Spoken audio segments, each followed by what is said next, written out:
Hello everyone, कैसे हैं आप सब। उम्मीद है आप सब लोग अच्छे होंगे और एक और एपिसोड ऑफ दूसरा रिएक्शन राइट हियर ऑन दूसरा व्यू। और आज के दिन हम रिएक्ट करेंगे मोहम्मद वसीम के ऊपर। बड़े दिनों से मैं उनकी वीडियो बनाना चाह रहा था, जो हमारे चीफ सिलेक्टर हैं। उन्होंने स्टार्ट तो अच्छा लिया था, कुछ प्रॉमिसिंग सिलेक्शंस थी शुरू में और कुछ आईब्राउ रेजिंग सिलेक्शंस भी थी, और जैसे जैसे और टूर्स आते गए और उनकी सिलेक्शंस होती गई, बेसिकली वो एक्सपोज होते गए आई वुड से, और उनकी सिलेक्शन की पॉलिसीज़ काफ़ी हद तक एक्सपोज होती रहीं। जस्टिफाई करने की पूरी कोशिश करते हैं, लेकिन आज हम उनकी कुछ सिलेक्शंस को डाइसेक्ट करेंगे कि क्या चाहते हैं वो पाकिस्तान क्रिकेट से और किस रुख में लेके जा रहे हैं पाकिस्तान क्रिकेट को।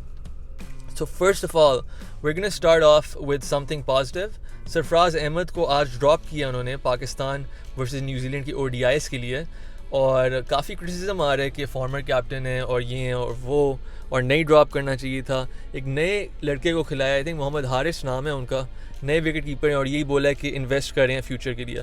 And this makes sense guys, इसके ऊपर क्रिटिसाइज़ करने की आपको ज़रूरत नहीं है, क्योंकि अगर आप लोग वीडियो देखें दूसरा क्लिप्स की प्लेलिस्ट में, जब एक तरफ मैं था और एक तरफ मुआज़ था और हम बात कर रहे थे क्या सरफराज की जगह बनती है, तो मेरी उस वक़्त यही था पॉइंट ऑफ व्यू। मैंने कहा था जगह बनती है, मुआज़ कहते नहीं होना चाहिए।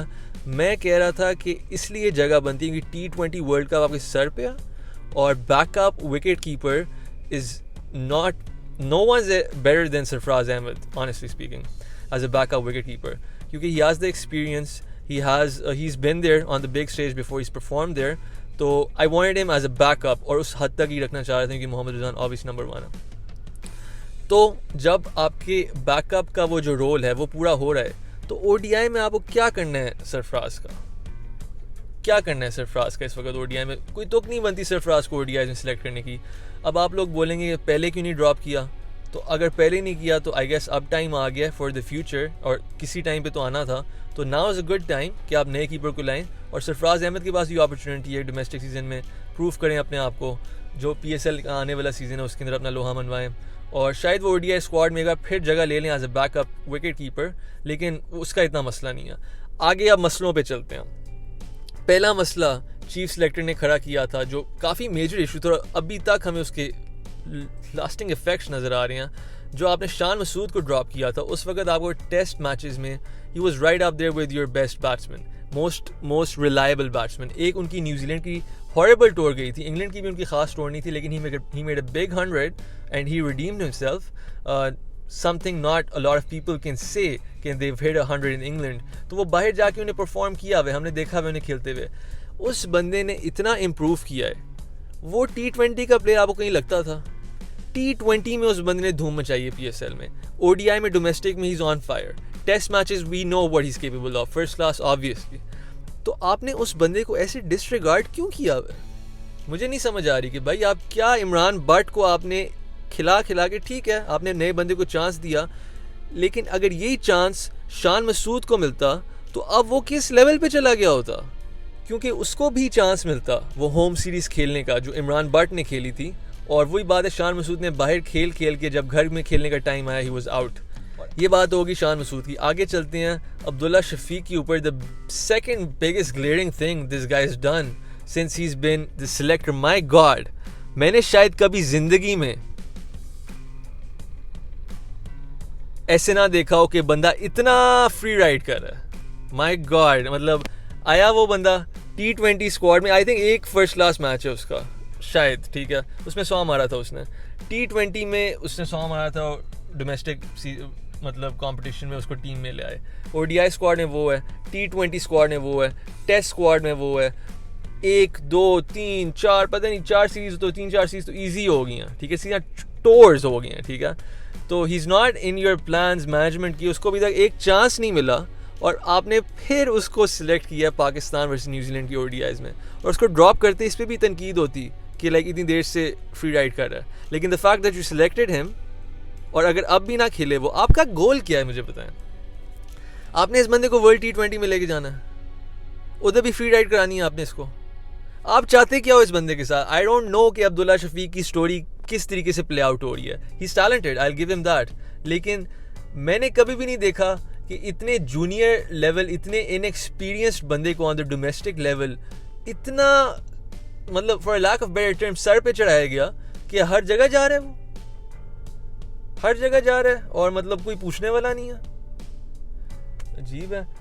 अब बात करते हैं दो सिलेक्शंस की जो मोहम्मद वसीम ने की हैं। इफ्तिखार अहमद और खुशदिल शाह को सिलेक्ट किया मिडिल ऑर्डर प्रॉब्लम को सॉल्व करने के लिए। ये वो लोग नहीं है जिन्हें मतलब पहले मिडिल ऑर्डर की प्रॉब्लम को सॉल्व करना था, मतलब 1-2 सीरीज़ पहले, और हम बड़ी देर से उन्हें कैरी कर रहे थे ताकि हम शोएब मलिक को ना लाएं टीम में और किसी मिडिल ऑर्डर को ना लाएं। इन्हीं लोगों को खिलाने हैं हमने, और नहीं परफॉर्म कर सके, ड्रॉप हुए वो, और अब फिर से आ गए हैं वो। मतलब why are you going back to them? मतलब और कोई आपको नहीं मिला था? दानिश अजीज सिलेक्ट नहीं हुआ इस स्क्वाड में।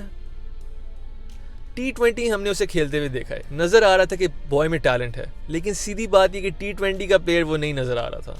He doesn't have those kind of shots. लेकिन ODI player I think he is prime for that spot, लेकिन आपने उसको उसके अंदर नहीं खिलाया। क्या विजन है आपकी? अब्दुल्ला शफीक विजन है आपकी?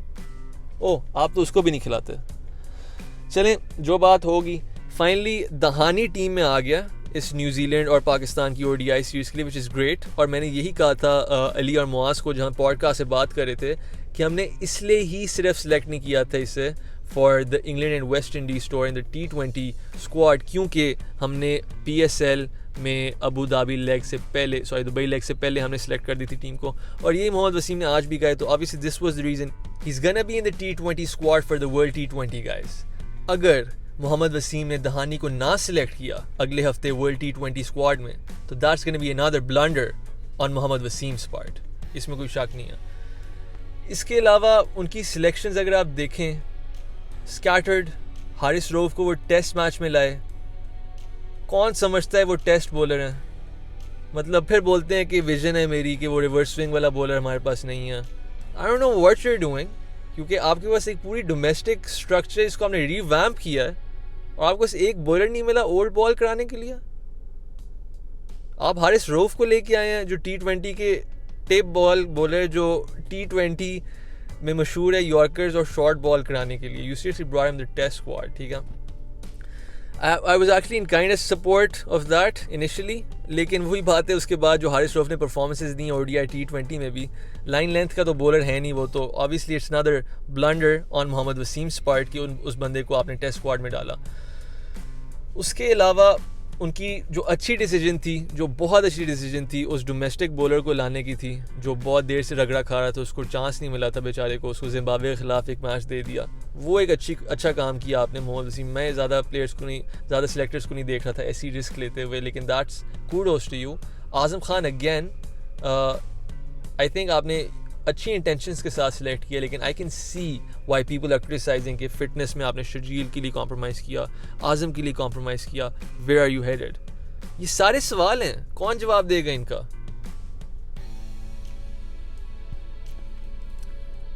मुझे लगता है मोहम्मद वसीम को थोड़ी सी लुक लेनी चाहिए अब मिरर पे। He needs to do the mirror test, और उन्हें देखना चाहिए, और शायद उन्हें मिरर में भी अब्दुल्ला शफीक नज़र आए। लेकिन मिरर टेस्ट का मकसद यही होता है कि अपने आप को जज करना, अपने आप को देखना कि बेहतर इम्प्रूव कैसे किया जा सकता है। तो Mohammad Wasim, you got to do the mirror test man. ये मेरा छोटा सा रैंट था मोहम्मद वसीम के ऊपर। इसके अलावा और भी बातें हैं जो मैं भूल रहा हूँ, लेकिन I just want to do this quick video for you guys, क्योंकि आज स्क्वाड अनाउंस हुआ है न्यूजीलैंड वर्सेस पाकिस्तान की ODIs के लिए, और अगेन ग्लेयरिंग। तो ये कुछ बातें थी, उम्मीद है आप सबको ये बातें पसंद आई होंगी। अनदर एपिसोड ऑफ दूसरा रिएक्शन राइट हियर ऑन दूसरा व्यू।